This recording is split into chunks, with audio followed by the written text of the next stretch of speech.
자, 우리 옆에 분들과 다시 한번 인사하겠습니다. 오늘 정말 잘 오셨습니다. 자, 은혜 받기 원합니다. 예, 감사합니다. 여러분, 오늘은 사실 우리가 영어를 잘 못하더라도 영어로 한번 인사하는 날입니다. 그 옆에 분들이랑 이렇게 인사하겠습니다. 메리 크리스마스. 네, 사실 이렇게 즐거운 성탄절 보내세요 이렇게 해도 되는데 좀 맛이 안 나죠. 그래가지고 이제 메리 크리스마스 이렇게 인사를 하는데요. 아무쪼록 여러분 올 한 해 동안 교회를 섬기시느라고 그리고 각자의 현장에서 땀 흘리시느라고 참 고생 많으셨습니다. 아무쪼록 하나님께서 함께 하사 주님께서 허락하시는 평안과 기쁨이 여러분들의 삶 가운데 함께 하시게 되시기를 주님의 이름으로 축복합니다. 해마다 이맘때가 되면 거리마다 캐럴이 울려 퍼지고 화려한 트리가 반짝입니다. 자, 더불어서 세상은 메리 크리스마스를 외치며 축제 분위기에 들떠 있는데요. 자, 하지만 잠시 그 소란함을 뒤로하고 우리의 현실을 들여다보면 어떻습니까? 여전히 해결되지 않는 여러 가지 문제가 우리의 삶 가운데 있습니다. 자, 여전히 경제적인 문제, 육체적인 질병, 그리고 미래에 대한 불안이 우리를 짓누르고 있죠.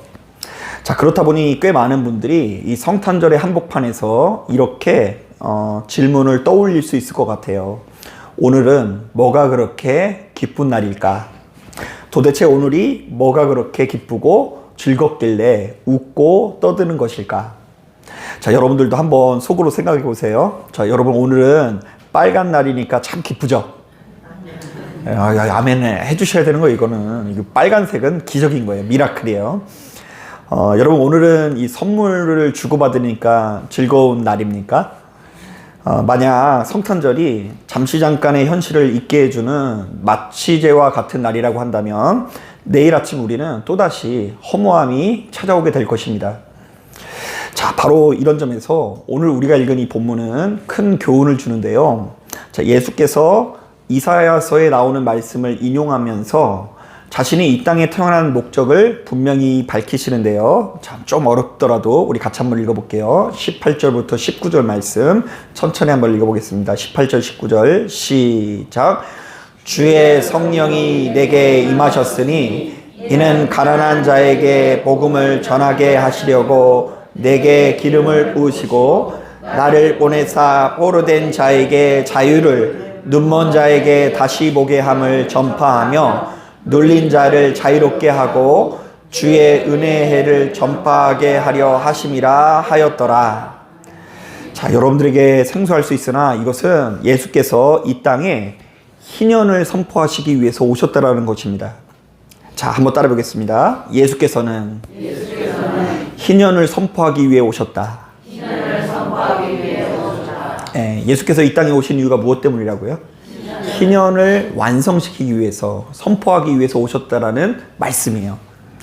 자, 그러니까 이 성경이 말하는 이 구원 안에는 우리가 어느 날 갑자기 죽어서 가게 되는 이 천국을 말하는 것만이 아니고요. 오늘날 우리가 살아가는 이 세상에 선포될 희년이라는 개념도 포함되는 것입니다. 자, 우리의 삶에 무엇이 선언되어져야 된다고요? 희년이 선언되는 것이 구원인 거예요. 자, 그렇다면 예수 믿는 우리들은 그 무엇보다 먼저 희년이 무엇인지를 알아야 되는데요. 자, 희년은 레위기 25장에 나오는 율법을 말합니다.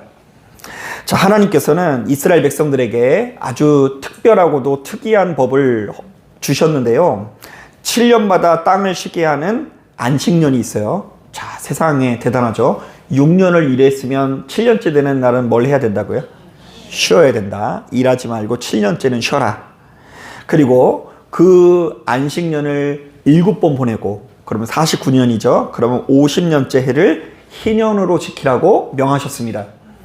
자, 그리고 이 희년이 왔을 때 크게 세 가지를 해방해야 된다라고 말하는데요. 자, 먼저 첫 번째로 모든 노예였던 사람을 자유롭게 풀어줘야 하고요. 자, 두 번째로는 가난 때문에 빚진 자들을 탕감해 줘야 합니다. 자, 마지막 세 번째로 부득이하게 팔았던 땅을 본래의 주인에게 돌려줘야 된다고 말합니다. 자, 여러분들은 이 법이 어떻게 들리십니까? 야, 참 좋은 법이다 이런 생각이 드시나요? 자, 그런데 가만히 생각해보면 이거 얼마나 부담스러운 명령인지 모릅니다.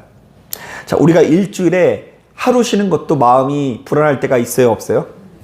예, 불안할 때가 있죠. 그런데 안식년에는 1년을 통으로 쉬라고 하신 것입니다. 자, 심지어 희년이 겹치면 49년째와 50년째까지 합해서 몇 년을 쉬어야 되죠? 무려 2년이나 연거푸 일을 멈추고 쉬어야 합니다. 자, 여러분, 우리 중에 누가 이런 명령에 선뜻 아멘하며 순종할 수 있겠습니까?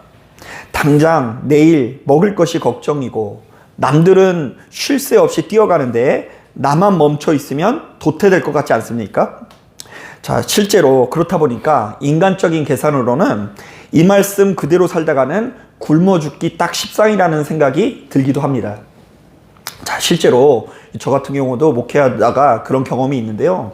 제가 이제 하루는 이렇게 필히 받아가지고 우리 성도님들에게 계속 우리가 주의를 지켜야 됩니다. 거룩하게 해야 됩니다. 쉴 때는 쉬어야 됩니다. 이러니까 한 분이 교회를 안 나오시게 되더라고요. 왜냐하면 그분은 주일날이 일주일의 대부분의 수입을 거두는 날인데 그 주일날 자꾸 쉬라 그러니까 무엇을 끊었다고요? 교회를 끊으시더라고요. 교회를 끊으셔가지고 제가 이 속상한 적이 있는데 우리 인간의 본성상 그것이 잘 이루어지지 않습니다. 자, 그런데도 하나님께서는 왜 이렇게 말도 안 되는 법을 주셨을까요? 자, 그 이유는 분명합니다. 우리 인간의 마음속에 있는 끝없는 탐욕을 경계하기 위해서입니다. 자, 사실 역사 이래로 인류 사회는 탐욕을 다스리지 못해 늘 고통받았습니다. 자, 있는 사람은 내가 많이 가졌으니까 주변 사람들에게 나눠주려고 하기보다 더 많이 가지려고 하고요. 없는 사람들은 그 구조적인 이유로 한없이 추락해서 결국 이 세상은 희망을 잃은 불공평한 사회, 서로를 믿지 못하는 불신의 사회가 되고 말았습니다. 자, 제가 일전에 말씀드렸다시피 2019년도에 실제로 우리나라에 그 임대 사업자 상위 30명이 가지고 있는 집을 조사를 했는데요. 30명이 집을 11,000채 가지고 있었다라는 통계가 나왔습니다. 30명이 집을 몇 채를 가지고 있었다고요? 10,000채가 넘어요. 그러면 한 사람이 약 300채 이상의 집을 소유한 것이죠. 자, 그런데 이런 상황에서 지난 몇 년간 근로자의 월급이 평균 15만 원 오를 때 서울 아파트 값은 평균 6억 원이 올랐다는 통계가 있습니다. 자, 그러니까 여러분 300채 가지고 있으면 일 아무것도 안 해도 1,800억이 자산이 올라가지 않습니까? 자, 그렇다면 머리가 빠른 분들은 이런 생각이 듭니다. 아, 내가 뼈 빠지게 일해봤자 집 한 채가 가져다주는 수익을 도저히 이길 수가 없구나. 그래서 인류학자들은 이런 상황을 두고 지독한 위기라고 진단을 하는데요. 우리 사회의 불공평 지수가 너무나 높아졌고 그 결과 서로를 믿는 이 신뢰 지수가 바닥으로 떨어져서 참 별거 아닌 것에 버럭하는 사회가 되었다는 것입니다. 그래서 자칫하다가는 이 사회가 서로 간의 이 분노로 인해서 공멸할 수 있다는 경고가 이어지는데요. 자, 이른바 사람과의 신뢰가 무너져서 사람과 사람 사이에 있는 이 평화 관계, 안전한 관계가 무너져서 멸망할 수 있다고 경고합니다. 자, 그렇기 때문에 하나님께서는 역사 이래로 한결같은 메시지를 우리에게 남기십니다. 너희는 욕심을 내려놓고 빚진 자를 탕감해주고 억눌린 자를 풀어줄 때 비로소 너희 사회가 안전해질 것이다. 자, 여기서 말하는 안전은 단순히 사고가 안 나는 상태가 아니라 나만 형통해서 잘 먹고 잘 사는 상태가 아니라 서로가 서로를 신뢰할 수가 있고 누구나 땀 흘려 일하면 다시금 일어설 수 있다는 희망이 있는 상태를 말합니다. 결국 희년은 탐욕으로 물든 이 세상을 고치시려는 하나님의 처방전이었던 것입니다. 자, 하지만 안타깝게도 인간은 자기 욕심 때문에 이 희년이라는 법을 온전히 지켜낸 적이 별로 없습니다. 자, 그러니까 법은 있었지만 그 법을 실천한 능력이 우리에게 있다는 거예요, 없다는 거예요? 없다는 거죠. 자, 그렇기 때문에 바로 이 지점에서 예수께서 오십니다. 자, 우리가 할 수 없는 그 희년, 인간의 탐욕으로 실패한 그 희년을 완성하기 위해서 예수께서 친히 이 땅에 오십니다. 자, 실제로 본문도 역시 이것에 관해서 질문을 하는데요. 자, 우리 다시 한번 18절부터 19절 말씀을 천천히 뜻을 묵상하면서 읽어볼게요. 시작. 주의 성령이 내게 임하셨으니 이는 가난한 자에게 복음을 전하게 하시려고 내게 기름을 부으시고 나를 보내사 포로된 자에게 자유를, 눈먼 자에게 다시 보게 함을 전파하며 눌린 자를 자유롭게 하고 주의 은혜의 해를 전파하게 하려 하심이라 하였더라. 자, 우리는 여기서 이 성령이라는 단어와 기름 부음이라는 부분에 밑줄을 그어야 하는데요. 이 땅에 오신 예수께서는 성도들에게 성령의 기름 부음을 통해 희년을 완성시킬 거라고 말씀하신 것입니다. 자, 희년이라는 법이 있지. 그런데 너희 스스로 완성할 수 없으니 내가 너희에게 무엇을 주겠다고요? 성령을 주겠다. 자, 한번 따라해 보겠습니다. 예수께서는 성령의 기름 부음을 통해 희년을 완성시킬 것이다. 자, 그러니까 예수께서는 이 땅의 백성들이 전혀 모르는 새로운 것을 이루기 위해서 오신 것이 아니라 이미 모두가 알고 있는 것을 이루기 위해서는 무엇이 필요한지를 가르쳐 주시기 위해서 이 땅에 오신 것입니다. 자, 엄연히 따졌을 때 이스라엘은 이미 알고 있었어요. 그들도 역시 빚진 자를 탕감해주고 묶인 자를 풀어줘야 한다는 것을 머리로는 알았습니다. 하지만 그들은 결국 실패합니다. 왜냐하면 우리 안에 욕망과 이기심을 이겨낼 힘이 없었기 때문입니다. 자, 그러므로 성탄은 우리에게 이렇게 도전합니다. 너희가 나를 아는 것만으로는 부족하다. 너희도 나처럼 성령에 이끌려야 한다. 세상 논리가 아닌 진리를 더 나은 것으로 여겨야 한다. 그래야만 너의 삶에도 진짜 희년이 이루어질 것이다. 자, 그렇다면 성령 충만한 삶은 도대체 어떤 삶을 말할까요? 자, 우리는 흔히 성령 충만이라고 하면 방언을 말하거나 박수를 치며 뜨겁게 찬양하는 이 종교적인 모습만을 떠올립니다. 자, 하지만 예수께서 이 땅에 오셔서 보여주신 기름 부으심의 삶, 즉 성령 충만한 삶은 훨씬 더 구체적이고 실질적인 변화를 의미합니다. 자, 저는 이것을 크게 세 가지 삶의 변화로 말씀드리고 싶은데요. 자, 먼저 첫 번째로 성령에 이끌린 삶은 바벨탑을 짓는 삶을 멈추고 나눔의 식탁을 차리는 삶을 의미합니다. 자, 여러분, 인간의 욕망이 극대화되면 인간은 결국 자신도 모르는 사이에 언젠가 무너질 무엇을 쌓는다고요? 바벨탑을 쌓게 됩니다. 이는 보아 남들보다 더 높아지려고 하고 내 이름을 내려고 하고 더 많이 소유해서 자신을 증명하려고 합니다. 자, 그 결과는 무엇입니까? 결국 다툼과 분열이고요. 사방으로 흩어지게 되는 삶입니다. 자, 그래서 만약 우리 가정이 끊임없이 바벨탑을 쌓는 가정이라고 한다면 겉으로는 방언도 하고 예언도 하고 누구보다 열심히 기도하지만 결과적으로는 다툼과 분열이 끊어지지 않고요. 사방으로 흩어지게 되는 가정이 될 수밖에 없습니다. 여러분, 하지만 이 성령이 임했던 이 초대교회의 모습을 보십시오. 사도행전 2장을 보면 그들은 믿는 사람들이 다 함께 있어서 모든 물건을 서로 통용했다라고 말합니다. 자, 성령께서 우리 마음에 임하시면 이것은 내 것이니 절대 건들지 마, 이렇게 외쳤던 그 단단했던 소유욕이 무너지게 되었다라는 것입니다.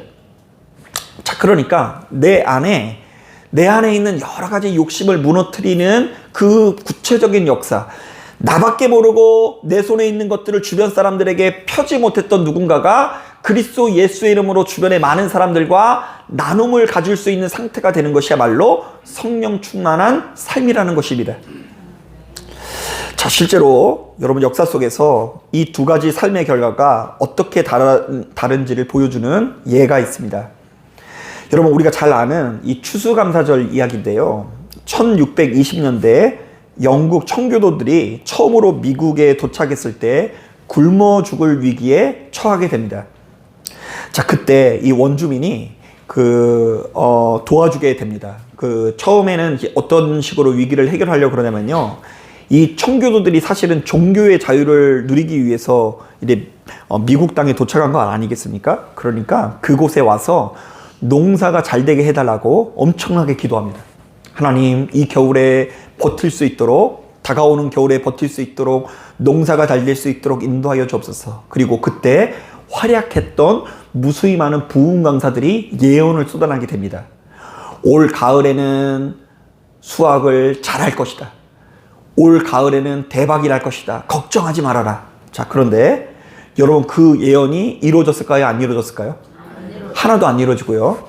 그 자리에서 그 미국에 도착한 사람들의 3분의 1이 그 겨울을 버티지 않고 죽게 됩니다. 어린아이부터 어른에 이르기까지 앉은 자리에서 3분의 1이 죽어요. 자, 그래서 그들은 절망하죠. 우리가 이렇게 열심히 기도했는데 왜 하나님은 응답하지 않았을까? 왜 겨울은 유독 추울까? 추수물은 거두지 못하게 된 것일까? 자, 그런데 그때 하나님의 응답이 옵니다. 본래부터 그 미국에서 살고 있었던 인디안이죠. 완파노아 그족이 추위에 강한 옥수수 종자를 나눠줍니다. 자, 그러니까 영국에서 심었던 옥수수 이 종자는 미국 땅에서 버틸 수가 없는 거예요. 그래서 그 땅에서 자랄 수 있는 종자를 나눠주고 그것을 어떻게 키울 수 있는지를 이 농사법을 가르쳐 줍니다. 자, 그래서 그의 가을 하나님 앞에서 응답을 받았을까요? 못 받았을까요? 네, 받았습니다. 청교도들은 그 땅에 성공적으로 정착하게 되고요. 이것에 감사해서 원주민을 초대해서 3일 동안 잔치를 벌이게 됩니다. 자, 감동적인 것은 이 원주민들, 인디안들이 얼마나 신사적인지 몰라요. 그냥 가지 않고요. 열심히 그 사냥을 해서 사슴 5마리를 잡아서 그 영국 사람들은 칠면조 고기를 먹고 그리고 인디안들과 함께 이 사슴 5마리를 잡아와서 함께 나누었는데요. 자, 저는 이것이 서로가 서로를 살리는 희년의 삶이라고 봅니다. 자, 인디안도 이 새로운 사람을 돕고 새로운 사람도 감사해가지고 파티를 벌이고, 하지만 안타깝게도 그 평화는 오래가지 못합니다. 막상 백인들이 그 땅에서 살만하니까 이 땅을 지들만 갖고 싶은 거예요. 그래서 바벨탑을 쌓으려는 탐욕에 넘어가 자신들을 살게 해준 은인 같은 인디안들을 모조리 다 죽여버립니다. 역사상 유래를 찾아볼 수 없는 이 학살이 바로 그 기도의 현장에서 이루어지게 됩니다. 그 기도의 현장에서 누군가 은혜를 받고 예언을 쏟아내기 시작합니다. 저 원수 마귀를 물리쳐라. 그래서 하나님 앞에 순종하는 마음을 가지고 총과 칼을 가지고 인디안들을 향해서 쏴서 죽이게 되는데요. 죽이면서도 죄책감 같은 건 없어요. 왜냐하면 지금 내가 누구를 죽였다고요? 원수 마귀를 죽였을 뿐만 아니라 그 땅을 차지하게 되면 더 많은 수확물을 거둘 수 있기 때문입니다. 때마침 그 땅에서 황금이 나타나기 시작했는데요. 그래서 이제 아메리칸 드림이죠. 미국 땅에 가기만 하면 황금을 캐서 큰 부자가 된다라는 그런 마음을 가지고 탐욕을 가지고 더 많은 사람들이 나타나서 그 땅이 풍요의 땅이 된지는 모르겠지만 학살의 땅이 되게 됩니다. 여러분, 그러니까 여러분, 희년의 삶이라는 것은 거창한 것이 아닙니다. 내 지갑을 열어서 형제의 필요를 채우고 경쟁자로 여겼던 이웃을 내 식구처럼 여기며 밥 한 끼를 나누는 것, 바로 그 나눔의 식탁이 있는 곳에 진정한 희년이 임하는 것입니다. 자, 그러니까 여러분, 자꾸 지나치게 그리스도 예수의 이름으로 타인과 너무 적대적이거나 대결하는 구도로 가면 안 돼요. 이것이 옳다, 나는 이렇다, 이런 기준이 너무 분명해서 자꾸 주변 사람들과 대결하고 대립하고 그래서 섞이지 못하고 나뉘게 되는 거, 그거 하나님께서 기뻐하시는 뜻이 아닙니다. 하나님을 믿으면 믿을수록 오히려 그 대결 구도가 사라지게 되고, 그리고 지갑에서부터 구원의 역사가 나타나야 될 줄로 믿습니다. 한번 따라해 보겠습니다. 희년을 누리는 사람들은 밥 사는 사람이 되어야 한다. 네, 높아지려고 하지 말고 대가를 바라지 말고. 또 이런 분도 있어요. 뭐 3번 이렇게 누군가 얻어먹었으면 한 번은 써야 된다면서요. 근데 그 법칙을 그 사람이 지켜야 안 지켜요? 그래서 막 시험에 들은 분이 있는데, 그런 것도 하지 말고 높아지려고도 하지 말고 어떤 이렇게 다시 받으려고도 하지 말고 끊임없이 하나님 앞에 은혜 받은 것을 주변 사람들 앞에 나누는 희년을 누리시기를 바랍니다. 아멘. 자, 그런가 하면 두 번째로, 성령에 이끌린 삶은 권세를 부리는 자리가 아니라 멍에를 지니는 자리로 나아가는 삶을 의미합니다. 멍에를 진다. 무거운 책임을 말하겠죠. 여러분, 우리가 한 가지 오해하는 것이 있는데요. 자, 많은 분들이 자신이 성령의 능력을 받으면 남들보다 더 높아지고 더 대단한 사람이 되어 떵떵거리는 것으로 상상을 합니다. 자, 성령 받았으니 내가 어떤 사람이라고요? 남들보다 뛰어난 사람이라고 생각하는 경우가 있어요. 그래서 안타깝게도 이 교회 안에 성령의 은사가 일종의 권력처럼 작용하는 경우가 굉장히 많아요. 집안에서도 마찬가지입니다. 성령 받은 사람, 영적으로 뛰어난 사람이 일종의 권력처럼 행사하는 경우가 굉장히 많이 있어요. 하지만 여러분, 이 성경이 말하는 이 성령의 사람은 정반대의 사람입니다. 여러분, 제가 그 사도라는 단어를 설명을 드린 적이 있는데요. 여러분, 사도는 단순히 권위를 가진 자가 아닙니다. 자, 본디 이 사도라는 말은 남들보다 더 많이 헌신하고 남들보다 더 많이 봉사하고 굳은 일을 도맡아 하는 고생길이 열린 사람이라는 의미가 있습니다. 자, 그러니까 정상적인 사고라고 한다면 사도라는 자리를 무조건 마다할 수밖에 없습니다. 자, 실제로 이 초창기 교회 역사를 보면 참 재밌는 일이 있었는데요. 그 교회 안에 어떤 분이 장로로 임명된 이후에 도망간 사례가 그렇게 많아요.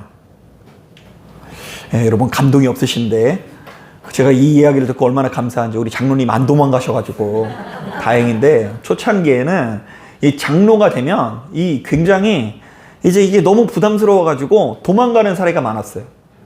자, 그러니까 예를 들면 이런 식이에요. 우리가 예배당이 이렇게 있는데 예배당에서 예배를 못 드리는 상황이 됐어요. 이 상황이 이렇게 방을 빼게 됐어요. 집을 빼게 됐어요. 그러면 이제 누구의 집이 교회처럼 사용되는 거예요? 네, 장로님 집에 가서 이제 예배를 드리는 거예요. 그러니까 이 장로님이 길바닥에 내앉게 생겼어. 교회 역할을 하는 건 좋은데 자기 것을 자꾸 내놔야 되고 뭐 이러니까 이제 그런 경우가 많고요. 제가 이제 과거에 어떤 그 감독님한테 들었는데, 그분이 이제 그분의 아버님도 이제 그 목사님이셨는데, 하도 워낙에 가난하니까 그 가난한 상태에서 못 먹고 못 사니까 그 목사님이 키가 그렇게 자라지 않고 작았나 봐요. 그러니까 그 장로님이 그 키우던 닭이 알을 낳으면 목사님 아들이 먹어야 되는 거예요. 목사님 아들이 먹고, 그리고 우유가 생기면 목사님 아들 먹여가지고 이렇게 키웠다. 이 장로님이 하다 이 목사님 아들의 키까지 책임져야 되는 시대다 보니까 이 장로로 임명된 이후에 부담스러워서 도망간 사례가 그렇게 많아요. 이사를 가버렸다고요. 이사를. 자, 그런데 여러분, 사도행전 1장을 보면 교회 안에 이러한 본성을 거르는 장면이 나옵니다. 자, 거기 보면 제자들이 성령 받기 직전에 가룟 유다를 대신할 제자로 누구를 뽑죠? 마띠아라는 제자를 세우는 장면이 나옵니다. 다시 한번 말씀드리지만 이 당시 사도의 자리는 배신자가 남기고 간 수치스러운 자리였고요. 핍박과 순교가 기다리는 멍에의 자리였습니다. 자, 그런데 누군가가 그 비어있는 십자가의 멍에를 짊어지겠다고 나선 것입니다. 자, 여러분, 마띠아는 몰랐을까요? 저 자리가 영광의 자리가 아니라 죽으러 가는 자리라는 것을 그도 역시 알았을 것입니다. 그런데도 그 자리에 서기로 작정했는데요. 바로 이렇듯 성령이 임하시면 계산기를 내려놓고 십자가를 지게 되는 역사를 누리게 돼요. 자, 그런데 놀라운 것은 성경은 바로 이 타이밍에, 즉 누군가가 사명의 길을 지겠다고 결단했을 때 성령이 임하는 것을 보여줍니다. 자, 그러니까 성령은 나를 과시하기 위해서 주시는 능력이 아닙니다. 누군가의 짐을 대신 지고 공동체에 무너진 곳을 보수하려고 할 때 그것을 감당할 수 있도록 부어주시는 하늘의 능력인 것입니다. 자, 그러니까 여러분, 제가 누차 이야기하지만 신비스러운 현상 자체에 열광해서는 안 돼요. 지나치게. 신비스러운 현상이 일어나서 기적이 아니라 너무나 이기적인 내가 성령 받고 타인을 위해서 희생하는 자리에 서게 되는 것 자체가 진짜 기적인 것입니다. 자, 그런데 이것을 분명하게 깨닫지 못하면 수시로 기도하면서도 불구하고 성령의 진짜 열매를 누리지 못하는 경우가 많아요. 진짜 복음이 무엇인지를 제대로 받아들이지 못하고 이 가정 안에서 내가 진짜 이루어야 되는 성령의 열매가 무엇인지를 모른 채 그 인생을 낭비하는 경우가 많이 있다는 것입니다. 다시 한번 말씀드리지만 이 희년의 삶은 남들이 피하고 싶은 그 짐을 내가 대신 짊어짐으로써 내 가족과 공동체를 자유롭게 하는 섬김의 삶을 말합니다. 아멘. 예, 이것이 없으면 우리는 우리의 인생의 희년을 누릴 수 없는 거예요. 경건의 모양이 중요한 게 아니라 경건이 능력이 중요한데 그 능력은 정말로 내가 무엇인가 큰 무거운 짐을 대신 짊어지는 것, 하고 싶은 말을 좀 참고 희생하고 인내하는 것, 여기서부터 비롯된다는 것을 기억하시길 바랍니다. 자, 마지막 세 번째로 이 성령에 이끌린 삶은 이 각박한 세상 속에서 하나님을 신뢰함으로 쉬는 삶을 말합니다. 자, 무엇으로 쉬는 삶을 말한다고요? 하나님을 신뢰함으로 쉬는 삶을 말해요. 가만히 보면 여러분, 이 희년이나 안식년의 핵심은 쉬는 것입니다. 심지어 안식일의 핵심도 뭐죠? 쉬는 거예요. 일주일에 한 번 너희는 뭐 하라? 쉬어라. 7년에 한 번씩은 너희는 뭐 하라고요? 쉬어라. 50년에 한 번씩 너는 뭐 하라? 쉬어라. 자, 그런데 여러분, 남들은 다 1년 365일 뼈 빠지게 일하는데 나만 멈춰서 쉰다는 거 결단코 쉬운 일이 아닙니다. 자, 이러다 나만 뒤처지는 거 아니야? 이러다 굶어 죽는 거 아니야? 이런 불안감이 엄습할 수 있죠. 자, 그래서 레위기 25장은 바로 이렇게 율법을 준수하는 자에게 안전을 약속합니다. 안전. 이 안전이라는 단어가 베타흐라고 하는데요. 재밌는 것은 이 안전이라는 단어는 안전이라는 말로 번역할 수도 있지만 신뢰라는 뜻이기도 합니다. 즉, 성령 충만한 삶이란 세상이 지금 멈추면 너 죽어, 지금 쉬면 너 뒤처져, 이렇게 위협할 때에 아니, 하나님이 내 인생을 책임지시어 선포하면서 담대한 모습으로 하나님을 신뢰하는 삶을 말합니다. 자, 한번 따라해 보겠습니다. 하나님께서 내 인생을 책임지실 것이다. 이른바 돈 때문에, 미래 때문에 전전긍긍하며 노예처럼 끌려다니는 것이 아니라 내 인생의 주인은 돈이 아니라 하나님이십니다. 바로 이러한 믿음의 고백을 가지고 참된 평안을 누리는 것, 바로 예수께서 성탄을 통해 우리에게 선물하고 싶으신 눌린 자의 자유가 바로 희년의 삶인 것입니다. 자, 저는 이런 이야기가 나올 때마다 요한계시록 3장에 나오는 이 사대교회가 떠오릅니다. 여러분, 주님은 그곳을 향해 살았다 하는 이름을 가졌으나 실상은 죽은 자라고 하실 만큼 이 사대교회는 영적으로 척박한 곳이었습니다. 자, 그러니까 이제 교회한테 할 수 있는 최악의 메시지죠. 너희는 살아있는 것 같은 모양을 가졌으나, 그런 이름을 가졌으나 실상은 어떤 자라고요? 죽었다. 자, 그러니까 여러분들에게 주님께서 찾아오셔서 그렇게 말씀하시면 진짜 무서운 일이에요. 너는 겉으로는 사는 것 같지만 너와 네 가정은 이미 죽어있는 자의 모습이다. 이거만큼 무서운 일이 없어요. 자, 그런데 바로 이런 이야기를 들으면 많은 성도님들이 이렇게 생각합니다. 아, 이 교회가 이제 기도를 많이 안 하는구나. 그래서 이제 주일날 예배를 잘 안 지키는구나. 뭐 이런 종류의 이야기를 이렇게 이야기합니다. 자, 그런데 이제 본문의 전후 문맥을 잘 살펴보면 이 교회가 유독 세상의 논리가 이렇게 자리 잡고 있어서 교회 안에 경쟁이 있다는 것을 추측해 볼 수 있고요. 그로 인한 이 경쟁이 심하면 불안이 있다는 것을 좀 추측해 볼 수 있어요. 자, 하지만 놀랍게도 성경은 그곳에 그 옷을 더럽히지 아니한 몇 명이 있다 없다?